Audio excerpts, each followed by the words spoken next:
Element 2 within CPCCJN2002B is a long one.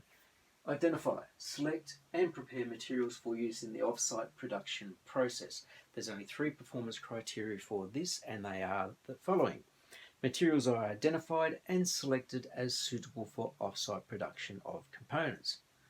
Basically making sure you can demonstrate that you can pick the right materials. You can identify what's needed and that it's suitable for the off-site production process, and then you basically get those. 2.2. Fixings and fasteners, adhesives and sealants are identified and selected appropriate to manufacturing process and are used to manufacturer specifications and safety data sheets data.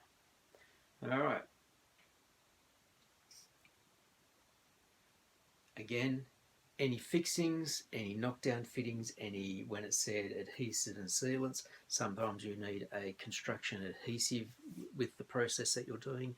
Sealants could be you're in a factory that manufactures windows and doors, aluminium windows and doors, or even timber windows and doors, and when they're installed, they need to be sealed to make sure that the weather doesn't get into the house. So you need to make sure that you have the appropriate sealant, and that those are chemicals. And so you need to be able to identify the specs in the safety data sheets to make sure you're wearing the correct PPE, you're storing it correctly, that you're disposing of any excess or unused materials correctly. 2.3. Material acquisition and preparation techniques are identified and used as appropriate.